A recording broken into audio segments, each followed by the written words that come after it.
Bonjour peuple congolais, bienvenue sur Combat Fédéré TV.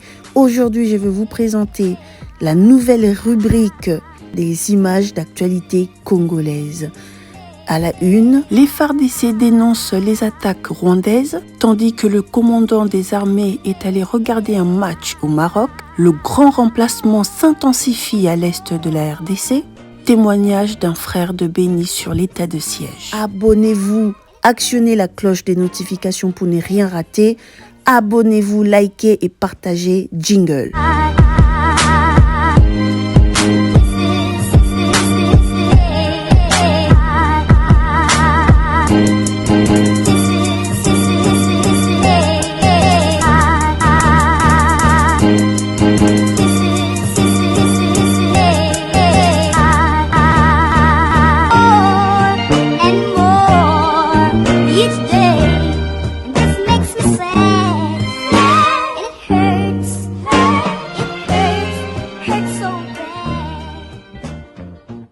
Peuple congolais, soyons attentifs, écoutons la déclaration du général Ekenge. L'opinion tant nationale qu'internationale, que dans la nuit du 27 au 28 mars 2022, le M23, soutenu par les forces de défense du Rwanda, les RDF, a mené des incursions et attaqué les positions des FARDC, de Tchanzu et Runyonyi dans les territoires de Rutshuru. Au cours de ces attaques, les forces armées de la République démocratique du Congo ont mis la main sur 2 militaires rwandais. Il s'agit de l'adjudant Habyarimana Jean-Pierre, matricule AP de 27 779, et du soldat de rang Uwajeneza Muhindi John alias Wadje. Les 2 soldats rwandais sont là-bas, je vous les présente. Ça, c'est l'adjudant Habyarimana. Et l'autre là, c'est le soldat de rang appelé Uwajeneza Muhindi John. Ce sont les 2 qui ont été capturés au combat dans les territoires de Rutshuru. Tous sont du 65e bataillon de la 402e brigade d'infanterie des forces de défense du Rwanda. Ces 2 sources crédibles précisent les noms de leur unité et l'identité de leurs commandants de bataillon et de brigade. Le 65e bataillon et la 402e brigade, commandés respectivement par le lieutenant-colonel Rurindo Joseph et le général Nkumbito Eugène, sont basés à Jarama, au camp militaire Kibungo, au Rwanda. Au regard des informations fiables fournies par ces 2 sources crédibles, les FARDC s'interrogent sur le sens de la mutualisation des efforts en vue des opérations conjointes avec un partenaire qui ne respecte ni ses engagements vis-à-vis de la RDC, encore moins sa propre parole à l'occasion des différentes rencontres et échanges entre leaders à tous les niveaux. Pendant ce temps, le grand remplacement s'intensifie à l'est du pays. Les Congolais quittent leur pays, quittent leur terre pour être remplacés par des Rwandais. Suivant ces images.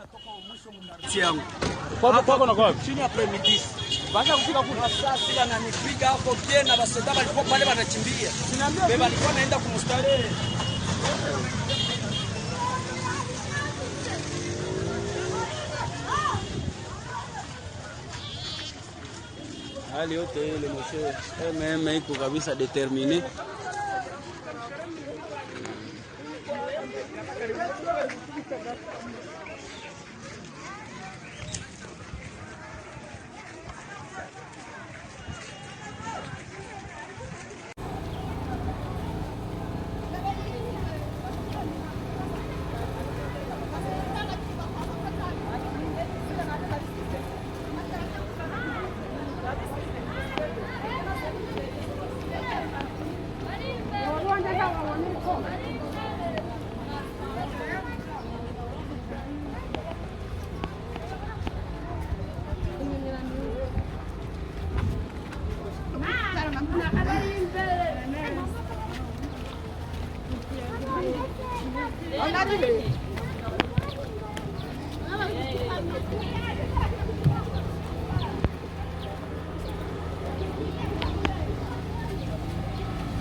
Maintenant, peuple congolais, écoutons ce témoignage de notre frère de Béni sur la réalité de l'état de siège.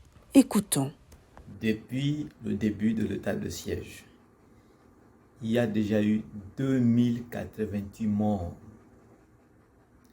Retenez bien ce chiffre. Jusqu'au 24 mars dernier, il y a eu 2088 morts. C'est quand même beaucoup. On parle tôt de l'Ukraine, jusque-là, ils sont à peu près à 900 civils tués. Mais à Béni et en Ituri, il y a 2088 morts depuis l'état de siège. Rien que du 12 au 24 mars 2022, il y a eu 99 morts. Tous ces gens tués par les ADF. Alors, à un moment donné, on a trop parlé de la mutualisation de FARDC avec l'UPDF. Depuis que l'UPDF est à Béni et en Ituri, il y a 403 civils tués par les ADF. Eh bien, quand même, à un moment donné, il faut s'asseoir et se poser la question, est-ce que nous sommes efficaces? Est-ce que l'état de siège est efficace? Est-ce que la mutualisation des forces FARDC, UPDF est efficace? Il faut une évaluation, c'est ce que je suis en train de dire. Il faut une évaluation. Il ne suffit pas de venir dire aux gens, soutenez le président de la République, soutenez l'armée, soutenez ceci, machin, machin. Oh bon, c'est efficace? Non, il faut y aller avec le chiffre. Moi, je vous dis que depuis l'état de siège, il y a 2088 personnes tuées. Depuis cette histoire de mutualisation des forces, il y a 403 personnes tuées. Depuis l'état de siège, il y a 264 villages vidés de leur population. Alors qu'avant l'état de siège, il n'y avait que 98 villages vidés de leur population. Donc, à un moment donné, il faut avouer que l'état de siège a échoué. Et même la mutualisation des forces, UPDF et FARDC a échoué. Il faut trouver d'autres solutions. Et c'est ce que je suis en train de dire. Ne nous dites pas que nous sommes manipulés. Nous sommes manipulés par qui? Parce que quand les députés provinciaux parlent, notamment Alain Siwako, qui maintenant est activement recherché par la justice militaire, parce qu'il a parlé de l'état de siège, il a dénoncé les morts. Il y a le député Jean-Paul Ngangodi qui est en prison actuellement pour la même raison, et on dit qu'ils sont manipulés. Ils sont manipulés par qui? Moi, je suis manipulé par qui? Qui me manipule, moi? Ce n'est pas question de manipulation, c'est question de résultats. Les chiffres eux-mêmes parlent. 2088 morts, vous êtes dans l'état de siège. À quoi ça sert? 2088 personnes, c'est peu? Eh bien, mais non, il faut être associé pour... Eh bien, avec tout ça, on ne veut pas que les gens parlent. Donc, qu'on continue à tuer les gens, que l'on ne parle pas, c'est ça l'état de siège. Eh bien, cette histoire d'état de siège doit prendre fin. Nous allons parler, nous allons alerter jusqu'à ce que ça prenne fin. L'état de siège, nous disons non à l'état de siège. Ce n'est pas parce que nous détestons qui que ce soit, c'est parce que ça ne donne pas de résultat. Point barre. Voilà, peuple congolais, nous sommes arrivés à la fin de la vidéo. N'oubliez pas de liker, de partager et de vous abonner. Abonnez-vous massivement, peuple congolais. Et à bientôt pour notre prochain numéro.